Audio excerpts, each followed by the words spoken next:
So hello everybody, good afternoon, welcome to this webinar. My name is Helen Vangikar. I'm going to be delivering the material today.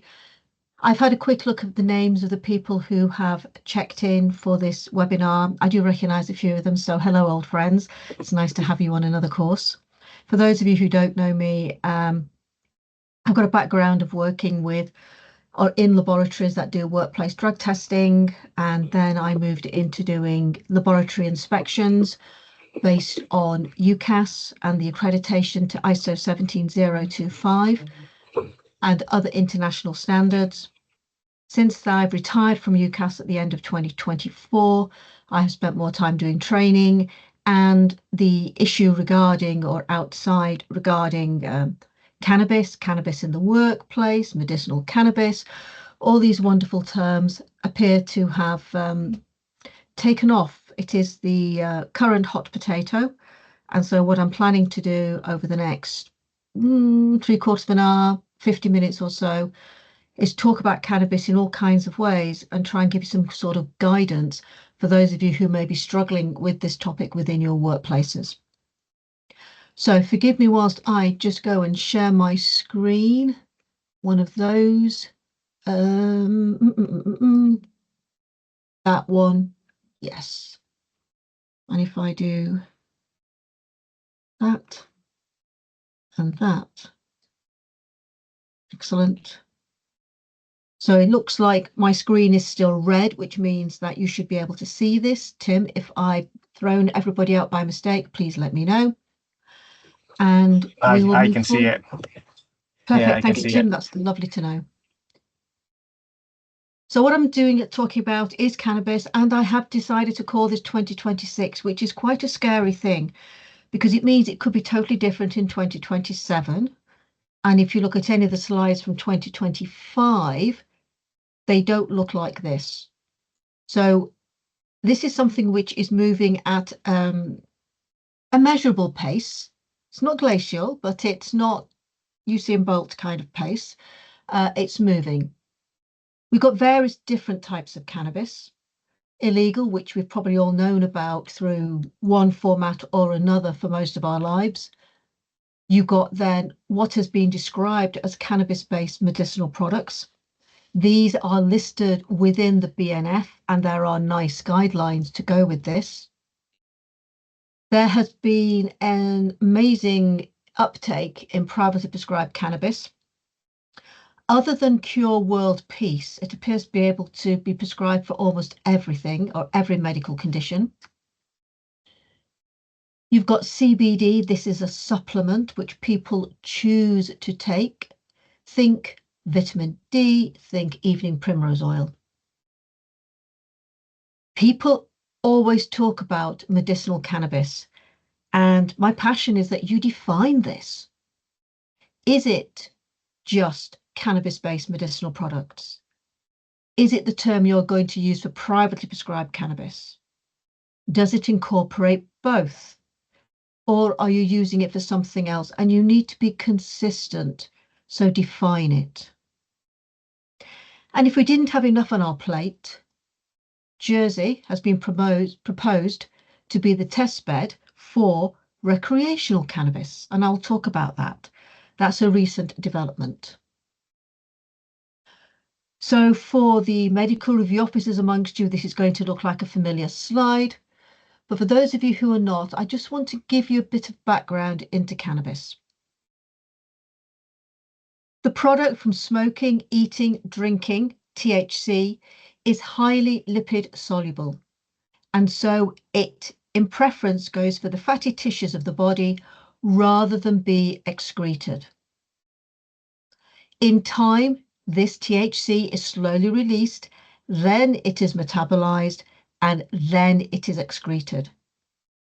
And this is why individuals who take cannabis, who smoke it, who eat it, who drink it, can test positive through urine-based testing many weeks after they finish taking the cannabis. So this is why we have the cutoff levels to avoid passive smoking, but also those cutoff levels will have had to come from lots of cannabis accumulated in the fatty tissues. Very rarely, not impossible, but very rarely from just a one-off. We're looking at regular consumers of cannabis. Prior to privately prescribed cannabis, as a medical review officer, an MRO, you would have to listen to countless versions on passive smoking. That would be the go-to excuse for somebody testing positive. And we have known about passive smoking for many years.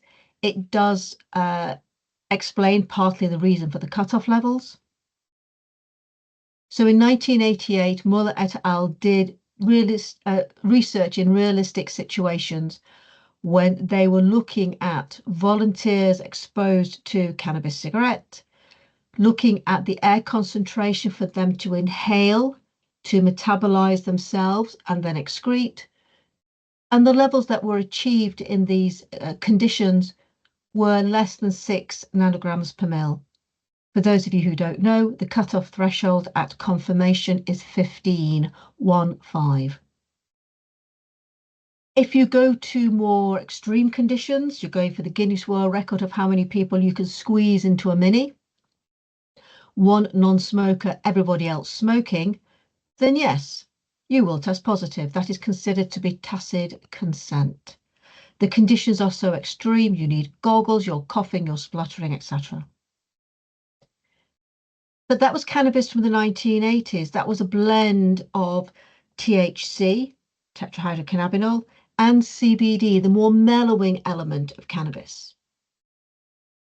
Cannabis in more recent years has a much lower level of CBD, much higher level of THC. And so they repeated the experiments within 10 years, or just over 10 years, looking at different strengths of cannabis cigarettes, different types of immunoassay. That is what IA stands for, not AI, but IA, immunoassay. And as expected, the thresholds at 75 and 100 were not exceeded. Threshold at 20 was exceeded. And 20 is important because that is a threshold for ExxonMobil. They talk openly about their use of different thresholds for all of their employees, contractors and subcontractors. And there was one case, one individual in the most extreme situation that gave a non-negative for the immunoassay known as EMIT2, and this did confirm. So I want to show you what the conditions looked like for this. This is the science paper that Ed Cohn and his team did. You will see quite clearly. 1 second, I'm just going to see if I can get my pointer up. Okay, I probably pressed the wrong button. Excuse me 1 second. So you've got the lady's hand on the outside, the volunteers on the inside of the perspex box. That person is smoking. You can see the blue smoker, non-smoker, the blue smoking device, and they're sitting alternate around the table. This picture was taken halfway through the series. If you were in that room, you would definitely need the goggles that they're wearing, and you might be coughing and spluttering. If you were at a party, if you were at an event, you would have left by now. You would have gone to get some fresh air, you would have opened a window, so that would be considered to be tacit consent. There are food products. Herbal teas is a popular one to discuss. This is a bush tea, a regional tea, a cultural tea, which contains many innocuous substances, lemongrass, mint, I've listed a couple there, but also from the ones that I've investigated in the past, they do contain cannabis. These teas are available at various stalls on markets. You won't always get them on the counter. You might have to know somebody to get them from under the counter, but they are available. The Swiss cannabis iced tea has been available since 2006. In fact, it's before then, 2003, but 2006 in the UK. And it has various products within there. They say you get a natural high, but not a genuine one. Are you prepared to gamble your driving license? Are you prepared to gamble your professional career on this? I would not. Other foods, they may contain seeds, they may contain oil. They all say they have not got an intoxicating effect. There's a legal definition that says it's got to have less than 1% THC. And I've taken data from two different science papers, that says if you are doing 10 mils a day, consuming hemp oil at 10 mils a day, for a number of days, you will be over the threshold. Take it all in one go, you will not be. The problem is the manufacturing process for some of these oils is not as stringent or as tight as they would be for a pharmaceutical product. So each product is different, and with each product, you are gambling as to the manufacturer's purity and their truthfulness on the labeling. And that is something which is key these days, is the label doesn't always match the content. So this was pressed into my hand as I walked across the car park at the Hungarian Grand Prix back in 2004. You've got the tea, and they were advertising this, so they would come and deliver this to you in one of the car parks for the Grand Prix. Something that could look like an alcopop. That says beer, which is great because that makes it easy for me to know what it is. Some other kind of sweet sugary pop, hempy gums, midget gems, for those of you of a certain age, chocolat, other kind of fizzy pop, probably alcohol, maybe not alcohol based, I can't tell. Originally, it looked like a deodorant to me, but I think it's actually an energy drink. If you're good at translating head shop, yeah, the numbers to call, etc., where you can get it delivered to your tent, to your caravan, to your car, to your motorbike, etc. So this is something which has stepped into our lives. We are not going to be able to put this genie back in the bottle. CBD is here. Just because it says CBD on the bottle, on the label, doesn't mean to say that's all it contains, or it contains any CBD. It can contain anything that looks appropriate, dark, syrupy, quite earthy in its flavour. I frequent a number of websites that discuss this. I personally have not consumed, but they all discuss this. Some say it doesn't taste very nice, but they do persevere with it. I'm surprised by that logic, but hey ho, here we go. The idea is that you put a few drops at a time on your tongue, you wait for it to impact, you build up the dose, and various other instructions that come with this product. This Yakupu's CBD Plus is on sale, or was on sale at Holland and Barrett. I tried to engage the salesperson on the front desk who'd got these, but they said, well, you know, some people say this, some people say that. They're all very well coached about what not to say and what not to allude to, and it's a very personal thing, which, to be honest about cannabis, it is, because how we react to it and how we respond to it is a very personal thing.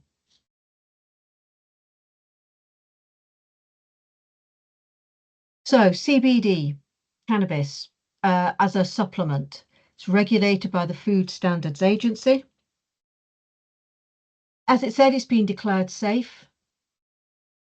I've given you what the Home Office says. That 0.2% is going to actually increase to 0.3%, so that the UK is in line with Europe, Australia, America, and other parts of the world. We are a little outside that at the moment. But they need to make an act of parliament to do that, so I'm not going to say it's going to happen anytime soon. I want to read you the definition that the Food Standard Agency has for food supplements. They are not medicinal products, and as such cannot exert a pharmacological, immunological, or metabolic action. Therefore, their use is not intended to treat or prevent diseases in humans or to modify psychological functions. This is very much how they're being sold. But that's not what food supplements are supposed to do. It is listed as a novel food, which means there is a public listing and you have to go through a form of vetting and auditing to be on that list. But I bet if you go down to your local market and you see the latest pop-up stall, look at their products, you won't find it on that listing. It's not an easy forum to navigate this public list. I struggled with it to find what I was looking for. I wasn't always successful. So they don't make it easy for people. In October 2023, sorry, the Food Standard Agency made a dramatic reduction in what the daily limit should be because of medical conditions. So this gives you a bit of a clue.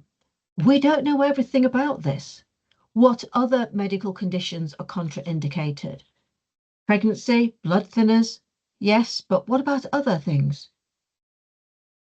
So as a thing which is being touted as a medicine or a treatment, we haven't got the same degree of scientific evidence about it to know whether it is safe in all situations, unlike the pack inserts you get with prescription medicines and even over-the-counter medicines. It's not a medicine, it's a food, it's a supplement, but we still don't know enough. So there are different modes of administration. You can have a read through this. I keep on growing this list. I'm delighted for the French because now there are suppositories where people can take their medicine. I know it's a particular favourite of theirs. And I'm sure there will be other ways. I will just keep on hunting them down and growing this slide. One of the other things that people talk about are terpenes, terpene oils. So what are they? They are secreted from plants. They are there in nature to act as a fungicide, antibacterial. You can read the quote or the definition I have taken. And they are there with cannabinoids like THC and CBD. But they're also there with other things because their properties are related to aroma and flavor. They're not unique to THC and CBD. I've listed pine, lavender, and hops because we all know about those. We have them in our lives. So if people talk about terpenes, terpene oils, or I had a vape which had terpene oils, well, yeah, they could be the ones for pine and lavender, as opposed to any of the others. So they themselves, the terpene oils, are not chemically or structurally related to THC and CBD. Terpene oils, terpenes may give a non-negative on the point of contact or the laboratory initial test. It is a confirmation which is essential, whether it is by gas chromatography or liquid chromatography coupled to mass spectrometry, that will resolve it. Some manufacturers are not reputable. I've already highlighted that. And vaping materials are not medicines. You cannot use them as an alternative medical explanation for a positive drug test. Even if you say you're using them to get off smoking cigarettes, they are not medicines.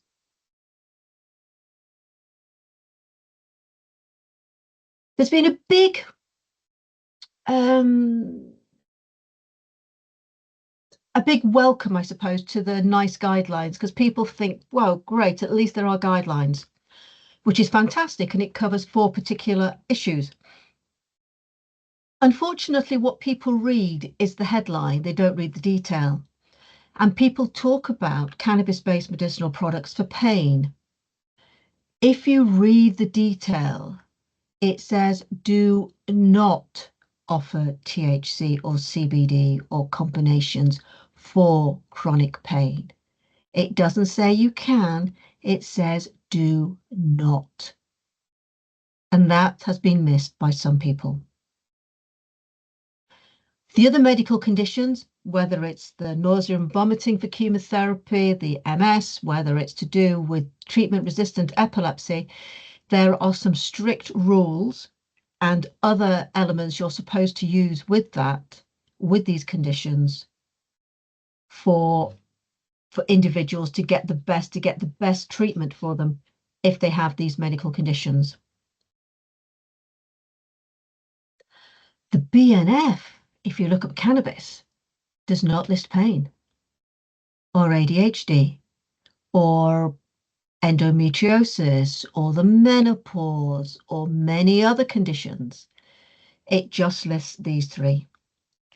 And this is why Network Rail have made steps towards focusing on what you can prescribe it for, as opposed to the NICE guidelines, which include what you should not or must not prescribe it for. So I have to give you a bit of a spoiler alert. Network Rail is changing. We'll come to that. So privately prescribed cannabis, and I use that term as often as I possibly can because that tells me, helps me separate it from cannabis as listed in the BNF. And it is a bit verbose, but it says what it said is supposed to happen on the tin. We have a series of private clinics prescribing this for non-devastating conditions. Mild anxiety, mild back pain, ADHD, psychosis. Cannabis is a drug-induced use of psychosis, but hey, let's give them some cannabis for their psychosis. Many individuals who take this or who request these private prescriptions have bypassed their GP or more traditional medicines and therapies. Some of them have tried it for a couple of weeks and said, nah, it's not working. Some have self-medicated with illegal cannabis and prefer that. And so they've then perhaps got themselves a private prescription. One of the issues that we face, and they've highlighted this in Australia, we've highlighted this in the UK, is that street cannabis can be cheaper than privately prescribed cannabis. And the laboratories cannot tell the difference. In our laboratory testing, we do not have the ability to separate 2. Unlike other medications, we can tell the difference between street prescribed, and when it's blended, but we can't this time. So if somebody has said that they've got a prescription, yes, that's fine. Check it, make sure it's traceability. Who's prescribed it? In whose name? And has it been cashed in? Or are they just wafting a piece of paper in front of you to justify their illegal use? You may be in the situation when you then have somebody who's been prescribed cannabis, who has taken it, who has tested positive, then you would be issuing what's known as a verified negative within workplace drug testing as a medical review officer. The person who does the assessment for fitness, which could be the same person or could be another occupational health physician, will then have to look at their fitness and look at the clinical role and consider safety, their job role. So even if they do have to be reported as verified negative, there's no guarantee they're going immediately back to work. Change that scenario. Say somebody's taken a barbiturate for epilepsy, you would want to go through a face-to-face assessment with that individual, looking at the clinical information, the job role, before you made an assessment. And that's a key thing to remember. You have to treat these individuals as the same. The issue we have is the lack of information. Whilst we know a lot more about other medical conditions, there are papers and research, etc., we do not have that depth of information regarding privately prescribed cannabis. Some of you may be aware of the Society of Occupational Medicine with a special interest group. If so, some of you would have been listening to me take the meeting. I normally chair these things. Nick was absent for this one. So we have been discussing cannabis and its various formats and connotations and impact on occupational health, driving, operating machinery, workplaces, etc. I've given you some websites towards various clinics. You may not be able to access them from work. I wouldn't be surprised if these websites weren't blocked. So you might need to do them from home. Just be careful about whose PC you use, especially with if anybody goes and does a search history. If you've never seen a private prescription, I've got a few here. This is an old one. What was Sapphire is now Curaleaf. It actually has information here about how much THC, 19%, up to how much CBD, 1%. This one is 1% THC and 14% CBD. So this is actually a very mellow blend where CBD can calm down some of the impact of THC. I'm not saying what the impact is on their work. I'm just saying the impact of the drug. Here, everything is all about THC, 20%, 25%, 22%. Little or no CBD, 25%, 27%. Very little or no CBD. These are on FP10s, standard prescription pads. That was a Word document PDF'd and sent. I think anybody with half an ability to grasp with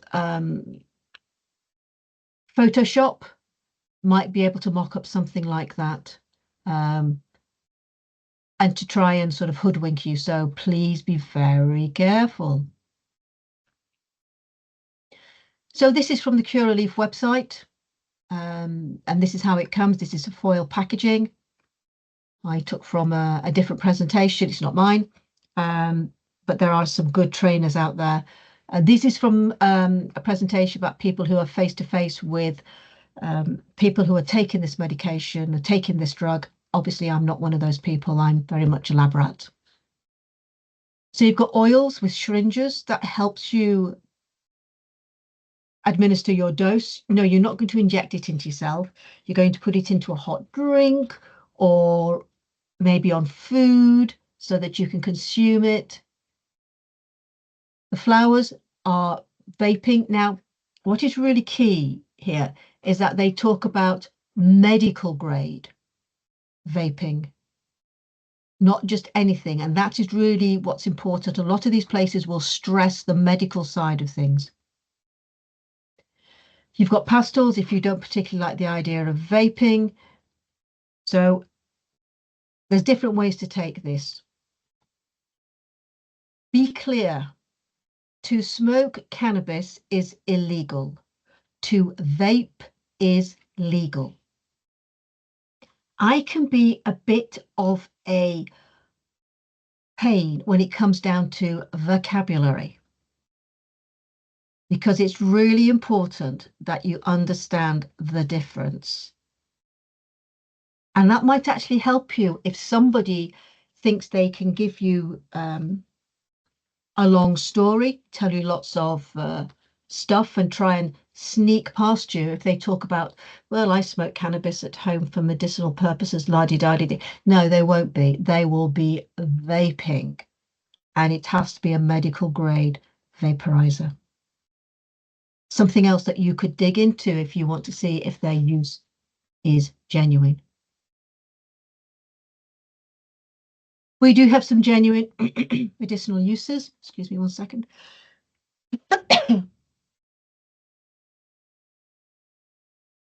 And these do match with what the BNF says. Sativex, which you may have heard about, originally developed by GW Pharmaceuticals out in Kent. And this is this oral spray, but you have to show improvement, as I said earlier, a 20% improvement over 4 weeks. If not, you're taken off. Nabilone is what they're using for the chemotherapy-induced nausea and vomiting. We don't have Marinol in the UK. It's not past our authorizations, but just to let you know that it is out there.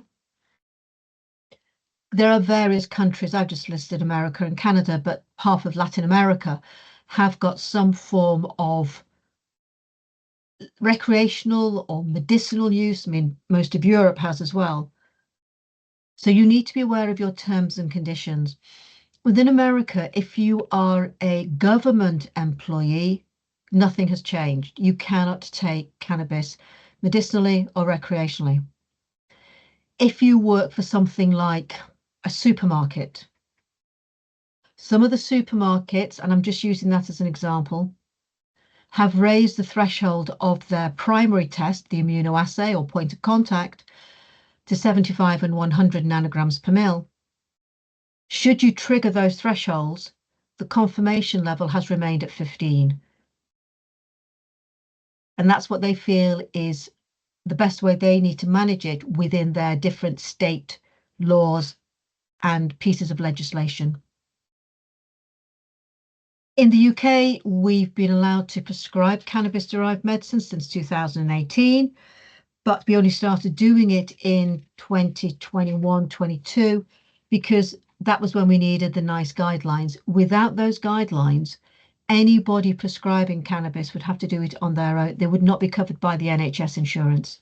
They would have to be doing it on their own. So there were a few, Professor Mike Barnes was one of them, who were privately prescribing cannabis as a specialist on the specialist register and with their own particular clients. And we're talking about a very limited number. I think Mike at the most recent, not the most recent, but the one in May, I think he mentioned that there were 10 private prescriptions, maybe 20 private prescriptions since the 2018. We're not talking about a lot. So I gave you this insight into recreational cannabis. We have a campaigner from Northern Ireland who is very keen to look at recreational cannabis. Unfortunately, she's not chosen Northern Ireland to start it. She wants to use Jersey as the test bed. Now, the Channel Islands, Jersey in particular, it's very easy to get hold of cannabis on a prescription. Every GP can prescribe it. I think they make something like they write 2, 3, 4 times as many prescriptions compared to the number of people who actually live on the island. They've looked at a couple of examples of studies that have been done in Europe. The idea is that they would give people over the age of 21, 40 grams. That's a lot of cannabis a month. As I've said, there was a study in Switzerland. They said that there was without any noticeable incidences, etc.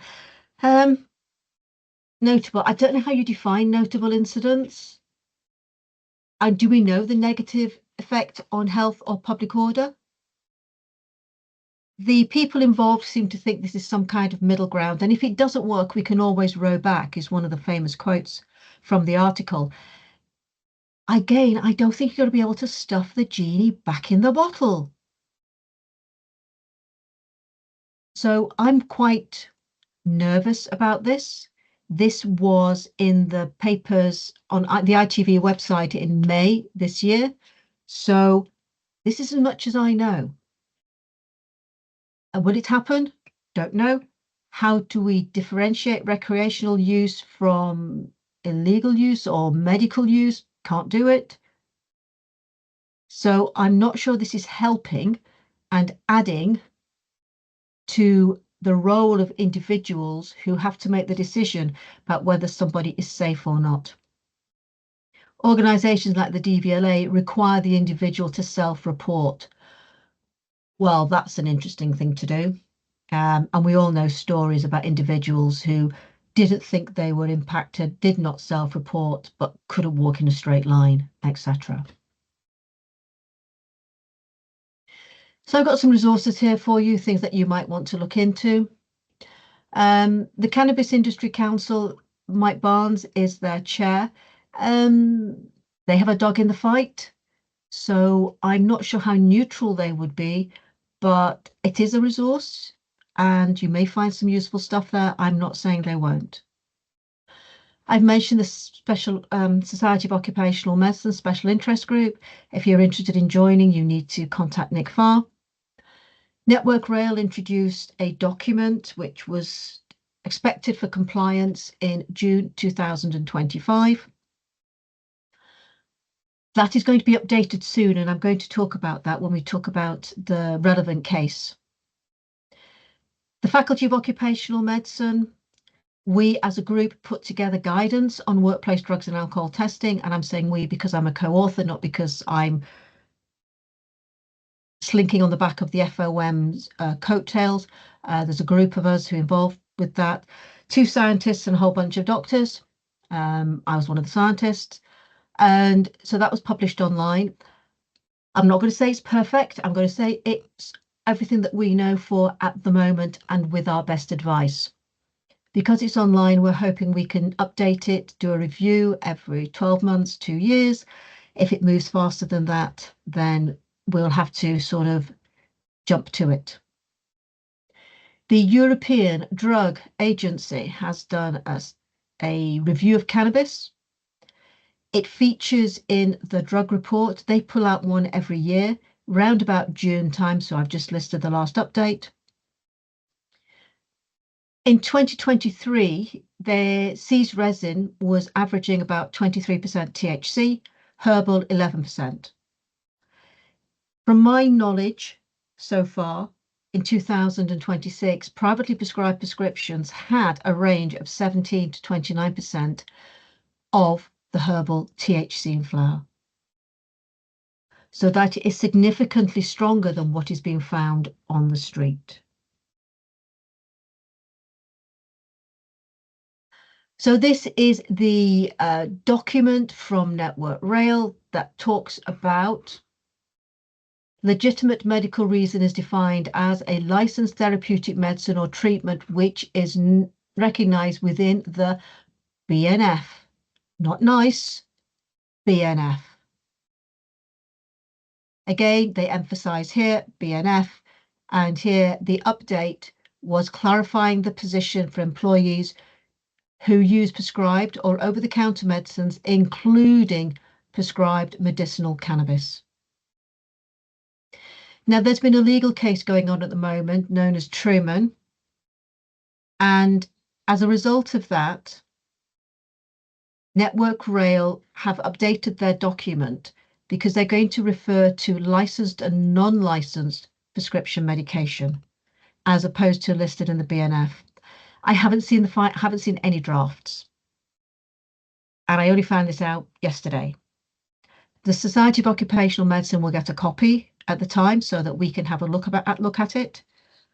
But there are going to be some changes. Now, it is only about how they reference it. It is not about we've changed our position on cannabis. They have not.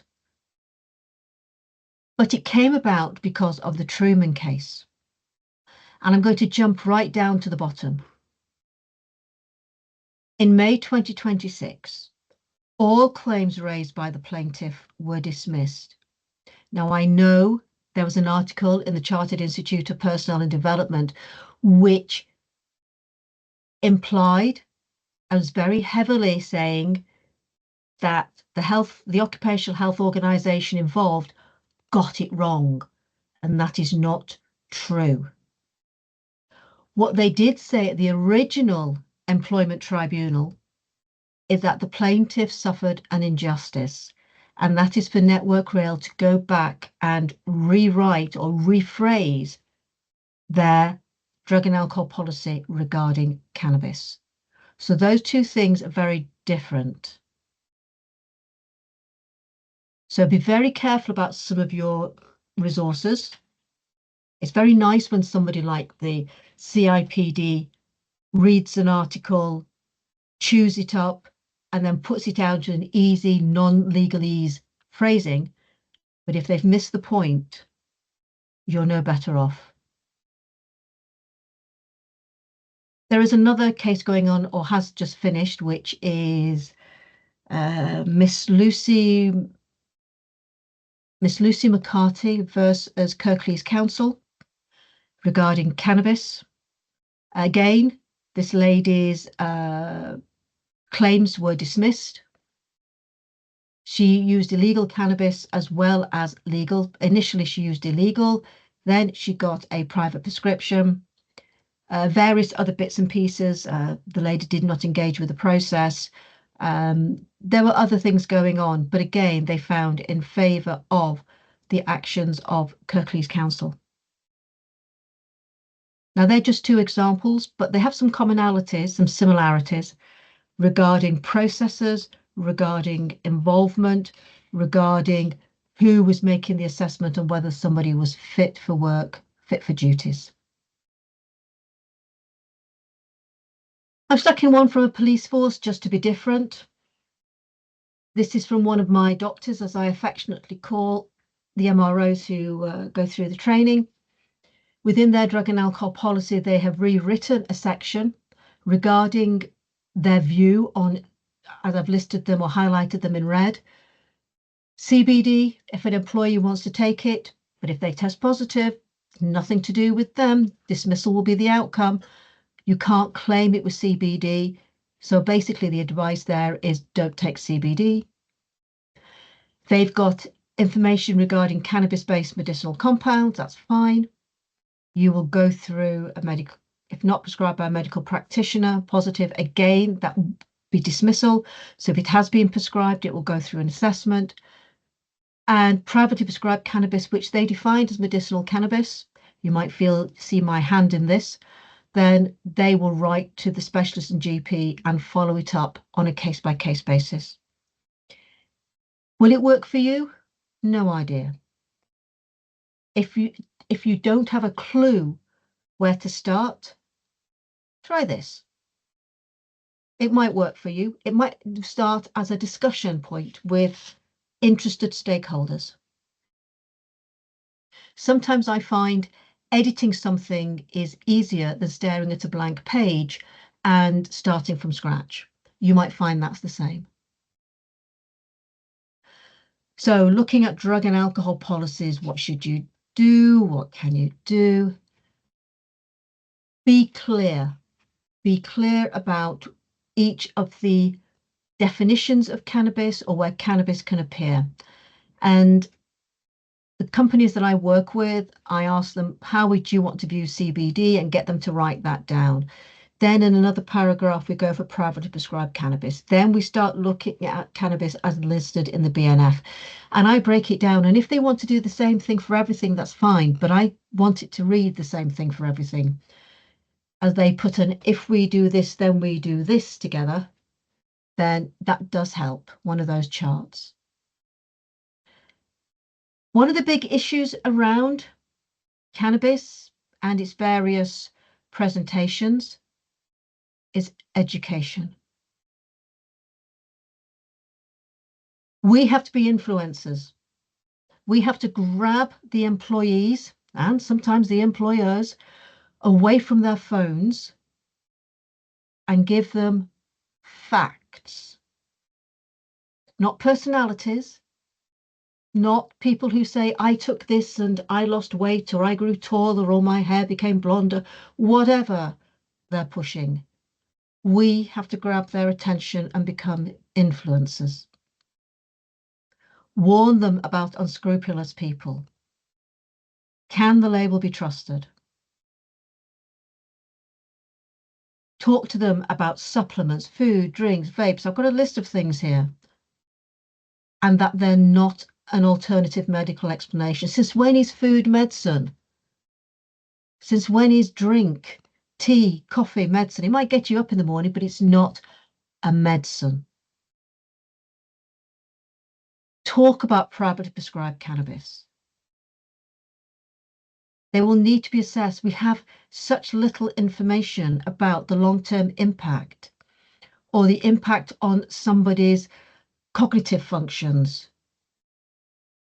And if they're safe to drive, you know, the DVLA have said, well, if you feel influenced, don't drive. Well, I'm sure there are incidences in our past when we've grabbed the back of the sofa and said to our parents, no, we're not drunk, as you sway more than palm trees. So we've all done it. Education is key for both the employees and the employers. So just something which has been publicized recently on LinkedIn through and in America.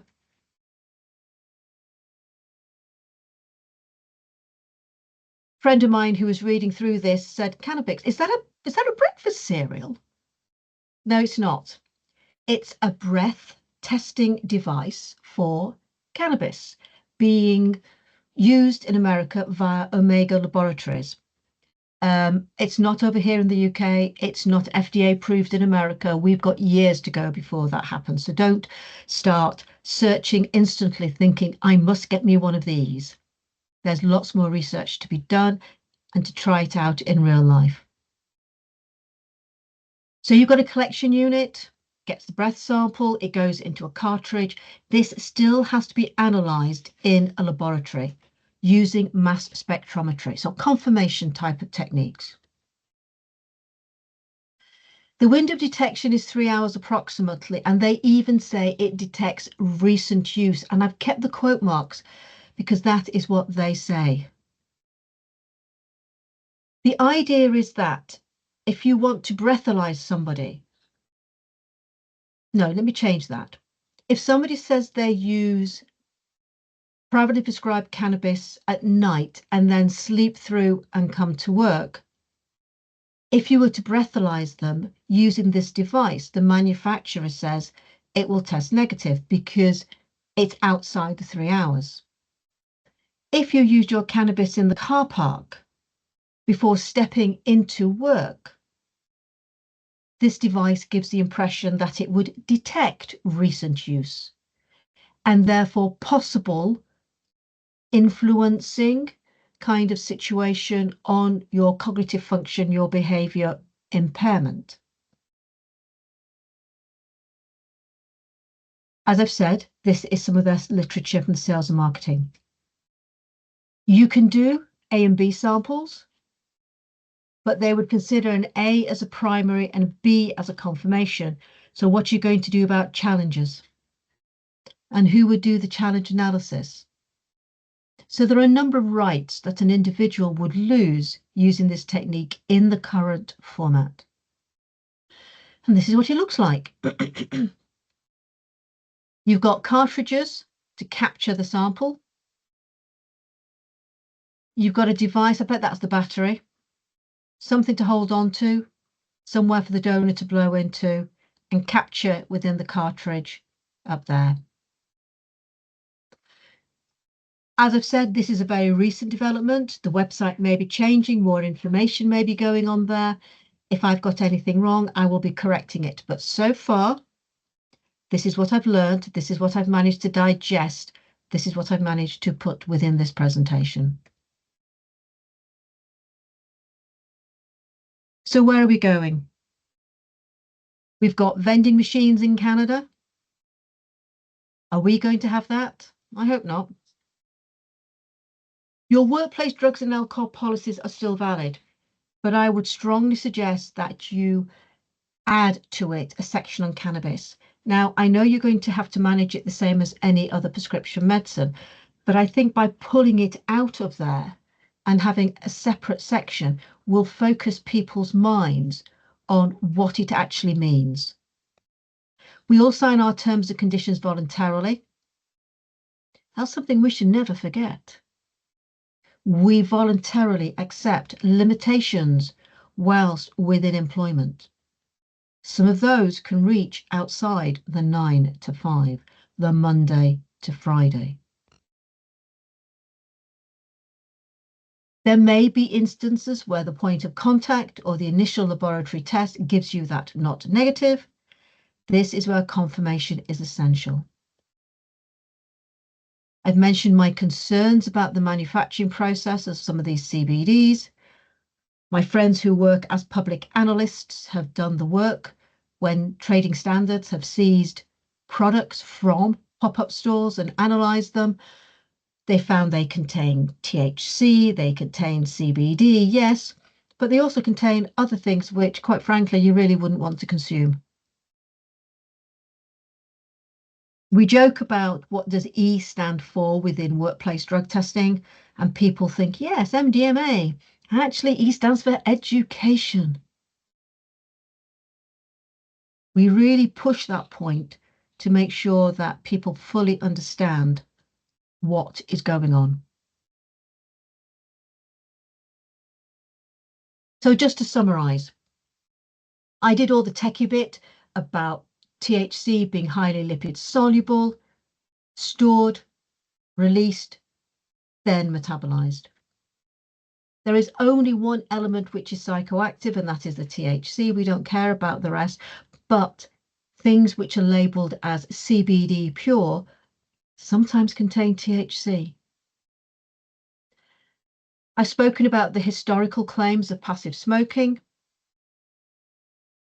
Now we've got to look at things like CBD, we've got to look at things like cannabis-derived medication, some of which have traceability, some of which are supplements, and they're not medicines. You need to be sure that you are treating privately prescribed cannabis like all other medications. The issue that we have is the lack of data from consuming. Some of these medications, some of these cannabises come in pouches.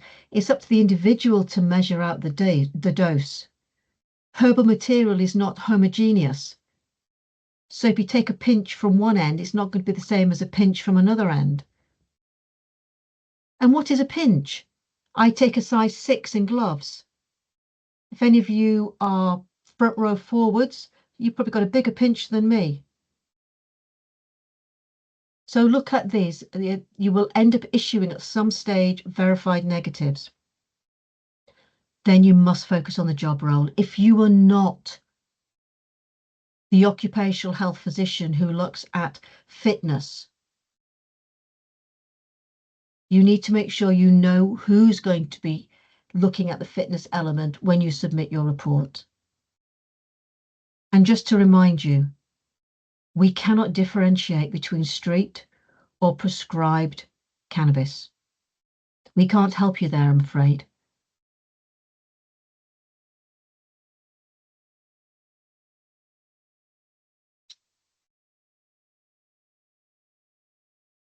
So I'm just going to stop sharing my screen. And I can see there's a, oops, no, that's not what I want. Stop sharing, that'll do. Right, I'm going to go into the chat and see if there's any questions. So how do you want to do questions? Do you want to stick your hand up? Do you want to put it into the chat? I don't really want a bun fight. Adrian, I can see your hand is raised, which is fine. Let's start off that way because that's what we seem to be doing. So Adrian, do you want to take your hand down and unmute yourself? And I think it's you. Sorry, I can't see your name coming up. I'm just going to shrink that down. Yes, Adrian, if you want to ask your question, that will be lovely. And you are on mute.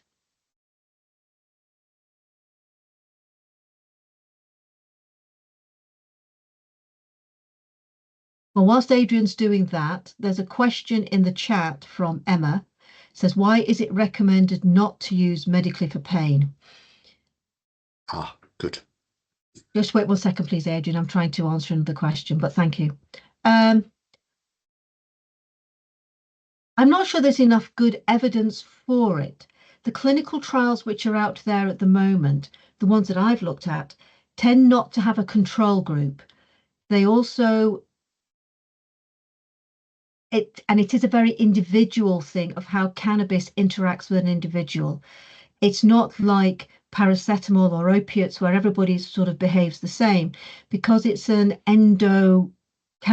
It impacts the endocrine system. It is quite different. So I think you need to be, it's per individual rather than the general population all reacts the same to paracetamol, or the general population all reacts the same to codeine. So I'd have to say that is probably the reason. But I can't see where it is, but there's no scientific evidence that it is helpful for pain within good quality clinical trials. Adrian, you've taken your, well, you're back on mute now, but you have got your Hello. hand up. I'll come back to the chat. Yes, I'm sorry about that. I somehow couldn't find the microphone thing. It just moved it away for you. Uh, um, I should say I'm one of Insight's MROs, and you've trained me in the past. Mhm. So, my bit of question I wanted to catch you after actually is the Lucy McCarthy case up with Kirk Cleese. I mean, it's been quite to what degree to take the judge's comments, because I don't believe they published formal comments and it's only what was given in oral session, and what that might mean in certain scenarios about advice and advice change over time. But I was wondering if I could catch you about that quickly afterwards, if that's all right. Yeah, I've got 3 references that you can have a look at about the judgment, interpretation, etc., that we circulated on Monday for the special interest group. You might find those useful. Thank you. Right, I need to go back up to the top. Right. Dum dum dum dum dum dum.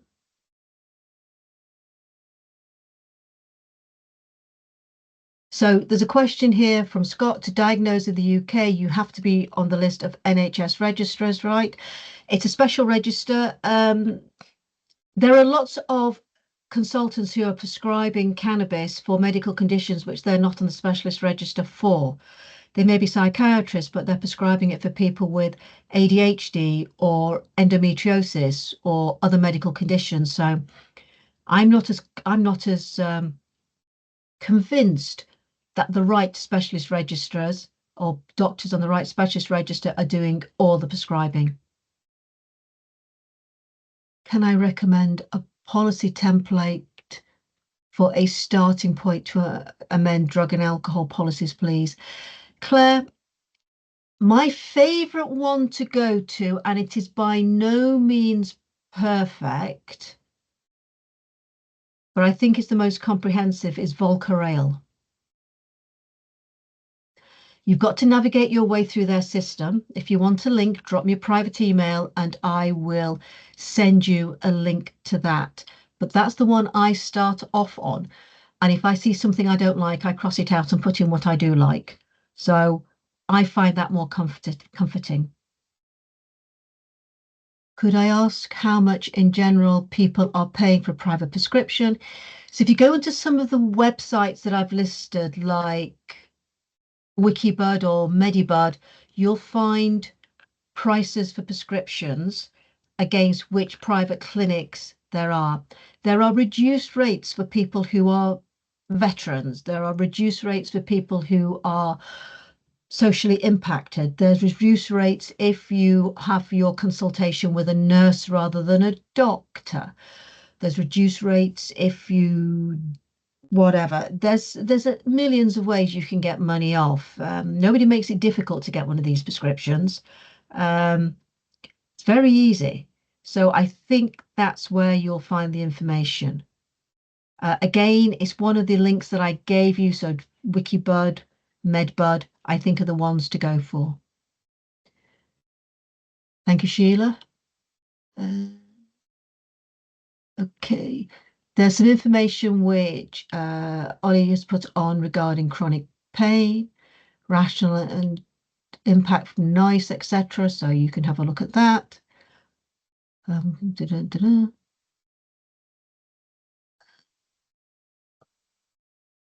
VOLKA rail as one word. Why is it currently impossible for testing laboratories to chemically differentiate between products? Because it's the same stuff. It's just packaged much nicer when it's in a private prescription than it is when you buy it off the street.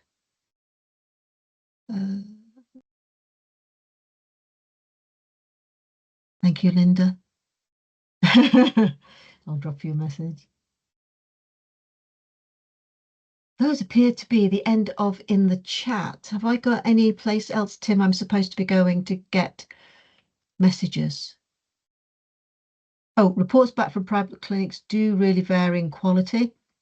An occupational health physician may well be able to help you make head or tail of them. Yeah. What is the, oops, this is moving to, what is the current evidence of how long cannabis related impairment lasts? And does this influence decisions about safety critical work? Well, the final bit is yes. And how long does it last? We don't know because we haven't got any studies. It depends how much of a dose you take. It depends how you take it. It depends how the cannabis impacts on you on a per individual basis. So I can answer your, Emil, I can answer the second part of your question much more easily than I can answer the initial bit.